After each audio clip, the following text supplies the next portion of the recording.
Hi, this is Ron from POCculture.com. Stephanie, how are you?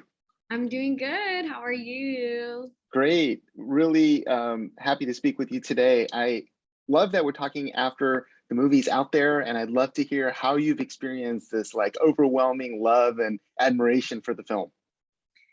It has truly been such a wild ride since South by Southwest. I feel like, we've always been really proud of this movie and since we were working on it, but the missing piece was the audience. And I knew some people were going to really love it, but I could not have possibly expected the like outburst, outpouring of just effusiveness from almost everyone. And even people who are like, it wasn't for me, but I still think that it's a really huge feat in filmmaking. I'm like, oh my God, they get it. That's crazy.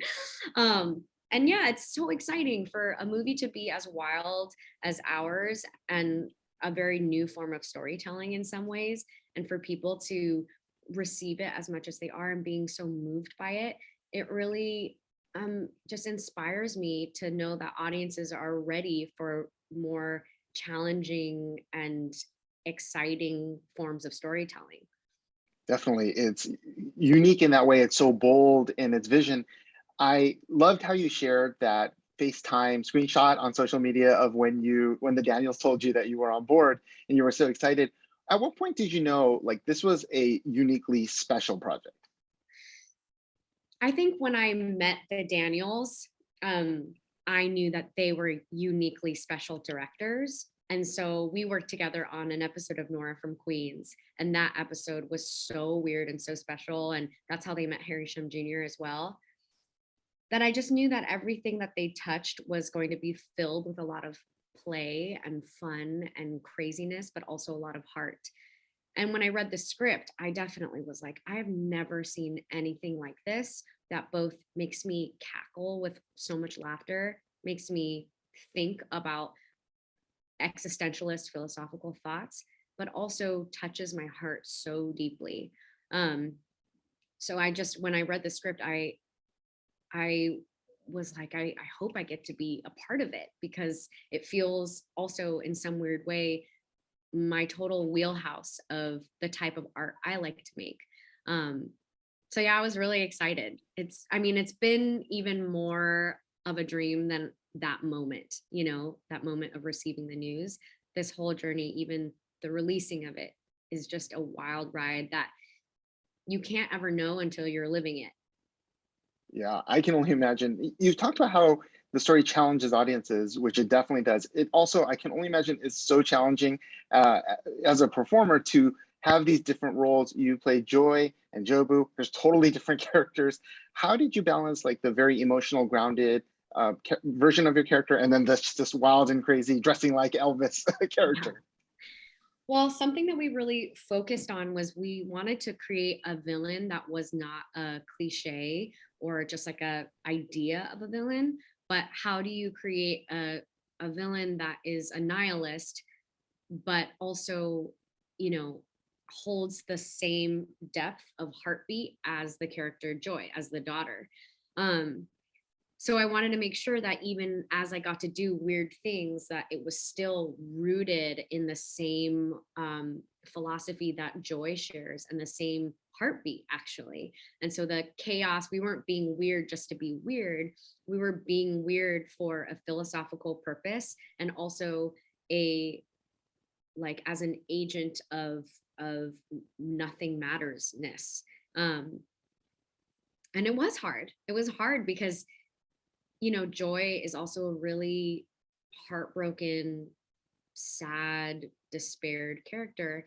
And I was holding on to that the whole time, even though it was such a fun process and we got to do so many fun things, I had to make sure, and the Daniels had to make sure that I never left that place, that I never left the home base of Joy. Um, and yeah. And Joy's relationship with Michelle Yeoh's character is such a central part, of course, of the story. And a lot of your scenes are with Michelle, who's such a legend. Was there anything that she gave you advice or taught you or helped you that really stuck with you through the project? Mm.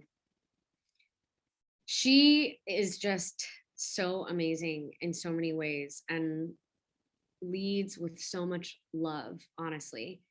And I feel like when we got to work together, even just the, I know it sounds so cheesy, but even just the way that she would look at me while we were working and the way that she would look at me as a scene partner, how present she was, how incredibly open she was to me.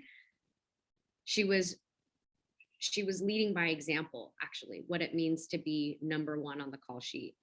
She was leading by example as to like someone who has committed herself to this very incredible career in this industry, for her to be at her level and still completely open her heart to anything I threw her way taught me what it means to be a true collaborator with grace and surrender. So yeah. I love that. No, it's so great to see this Asian mother-daughter story, because we don't get, especially from the Asian American lens, which we don't get too much of. What do you hope audiences take away from that specific relationship from this film? You know, a lot of people have been saying that that parking lot scene, or the end of the movie is a conversation they never get to have with their parents. And it's so satisfying because it's always like so much of that emotion and so much of that catharsis is actually always like right here. But in life, it's more complicated, it's harder. We don't have a script. So we often like don't get to do it. We don't have that moment of reconciliation. But I think what's really amazing is that people come out of this film and they feel so moved by it that they immediately want to bring their mothers, call their mothers, or like hug their loved ones.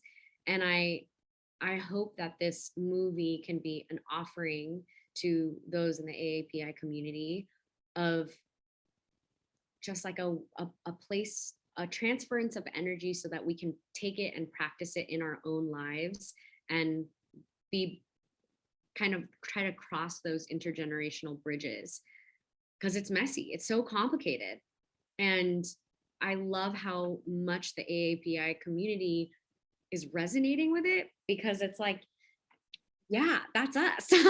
Even my mom saw it. She came to the LA premiere and I asked her if she liked it, and she just nodded and she was like, I cried. And then she pointed at the screen and she was like, that's me. And I was like, I know. That's so amazing. Now, I spoke with Key, and he said he's been waiting 38 years for this film, and James Hong has been doing this since the 50s. What does it mean for you to kind of take your place next to, like you said, intergenerational, like this multi-generational group of incredible Asian actors?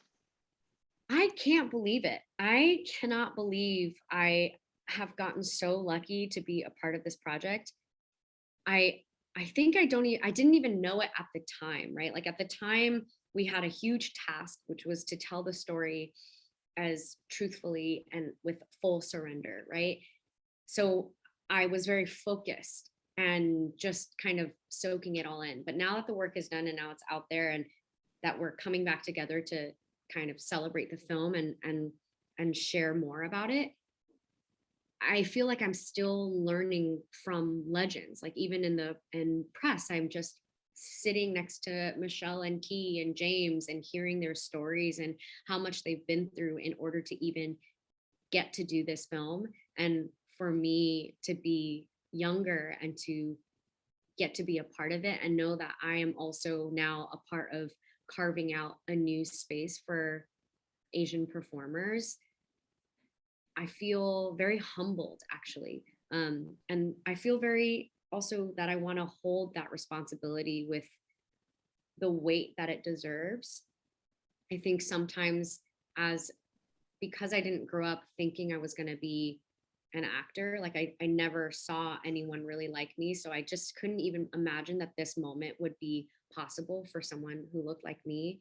The fact that I now get to do it so that a younger version of me doesn't have to ask that question, I just realized that I have to now like hold the weight of that and handle it with care and with grace. Well, you're definitely doing so with care and grace. Really loved your performance. Congratulations, and can't wait to see your future projects. Thank you so much, Thank you Stephanie. so much.